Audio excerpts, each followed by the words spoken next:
Hi everyone, I'm Chenfan Wang. I'm the Vice President of VSPN and also the General Manager of Global Business, which means I lead all the operations and events outside China, in the Asia and outside Asia. And at the same time, I'm also producer of several well-known global events that we have done so far, including the PUBG Mobile Star Challenge 2018 in Dubai, the PUBG Asia Invitational in Macau, and also other events including for League of Legends, PUBG Mobile, and Honor of King. So VSPN is currently the largest esports firm in China. We formed the company about 4 years ago, but all the major team members has been in the esports business for more than 10 years, which means we have been with China esports since its beginning. Last year, we have operated over 4,000 matches along over 40 different titles and events, and all our passes and footprints are all over China, Asia, and even beyond, like I talked about in Dubai. Before joining VSPN, I was in the consulting and investment business, and I was a researcher at Stanford University in the United States for a while. What really drove me into the esports business is basically my passion towards gaming. I am not the super hardcore player, but I've always have a huge interest in esports. And I have been a follower since college time.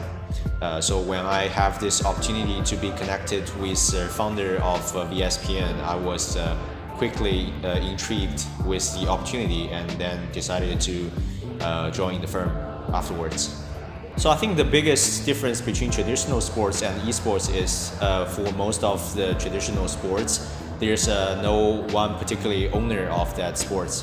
But on the other hand, for esports products, for the esports games, there's always a developer or publisher related to that, which means all the publisher and developers would play a very crucial role in the whole ecosystem.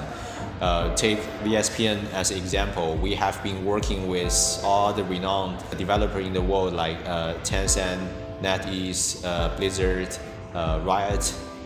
They all play a very major part in all our operations, all the leagues and games we run. At the same time, they have provided tremendous help in building a healthy and prosperous ecosystem around the players, around the clubs, around the fans and the viewers. The other point is about the viewers with esports. It's generally younger than the viewers of traditional sports, as we are seeing, because as we know, many of the gaming fans are from the younger generations. They tend to spend more time with their PCs, their consoles, their Xbox, and their mobile phones as well. And at the same time, we are also seeing a much stronger correlation with the viewers of esports and the players of the gaming players, because compared to the traditional sports fans, all the esports fans started from gamers themselves, and most of them still keeps on playing those games while they watch the esports content. Sure, China is definitely a unique market in esports. It has been grown rapidly and quickly become, I think, the largest esports market in the world. There's certain characteristics that about Chinese market that differ from any other places in the world. But first off, one major point we're looking at is the popularity of mobile phones and mobile esports games in China. For example, games like 王者荣耀, Honor of King, and Game of Peace, and also 荒野行动. Those two are battle royale games. They have gained tremendous popularity in the past 2 years. And also from the esports side, we have seen a great deal of professional leagues and matches being held in the past 5 years, and it has grown in a much faster way compared to other regions.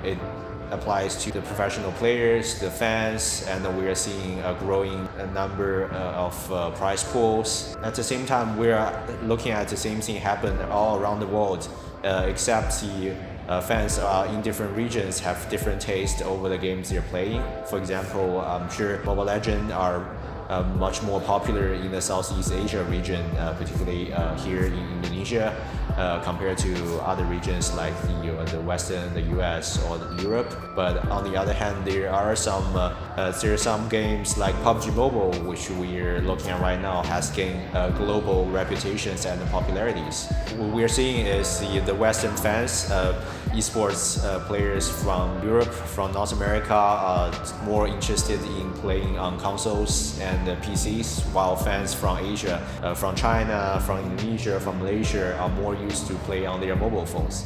This is largely due to the growing mobile phone market in the past few years. As we're seeing, the esports market in Southeast Asia has expanded many times in the past few years. This is I would say largely due to the mobile trend in the region, as we are seeing that the usage of smartphones, mobile phones, has really boomed in the past 3 to 4 years. We are seeing lots of global smartphone brands like Vivo, Oppo, Samsung, Huawei goes into the market, and more younger fans are having their own smartphones. This also gives the opportunity to all the developers and publishers, because in the old days you have to have a PC to play games like League of Legends, Counter-Strike, Dota 2, but nowadays all you need is a smartphone. You can play PUBG Mobile, you can play AOV, Mobile Legends, all these great games being developed.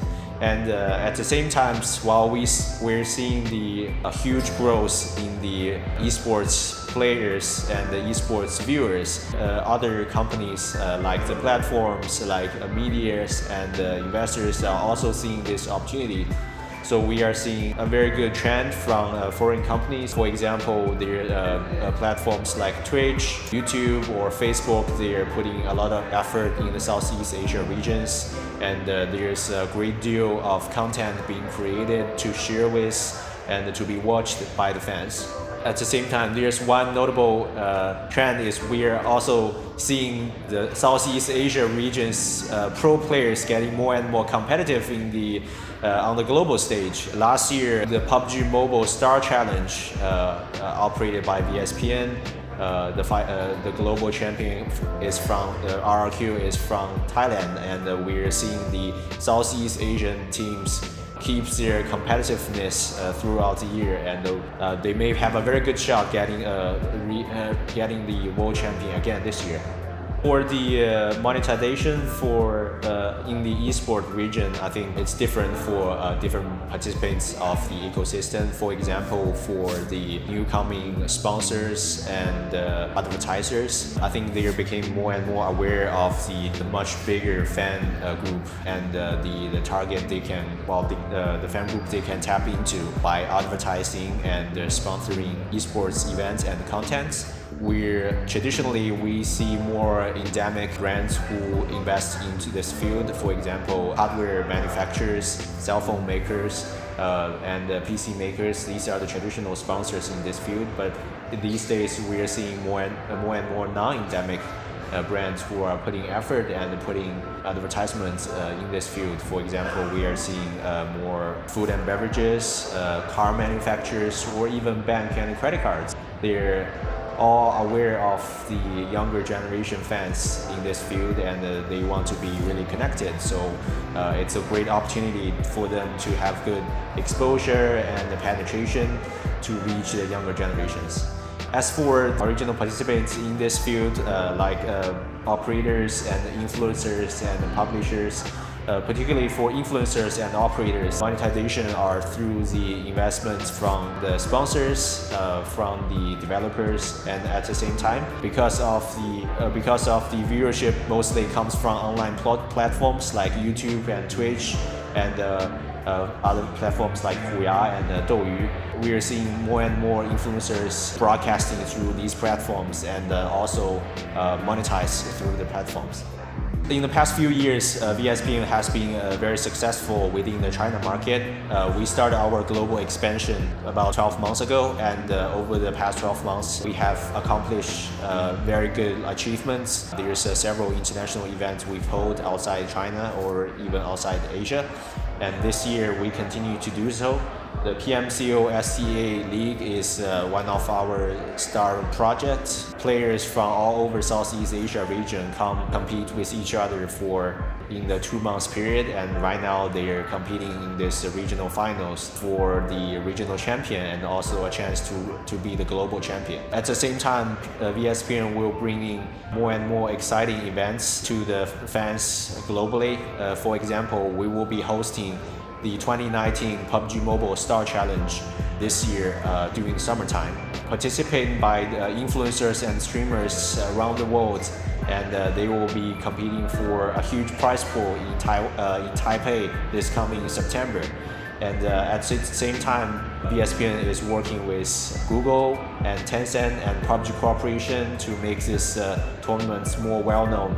It will be broadcasted on YouTube, and I think all the fans around the globe will have the chance to vote and to cheer for their favorite broadcasters and streamers. For the 3 to 5 years, VSPN will keep our expanding into other markets.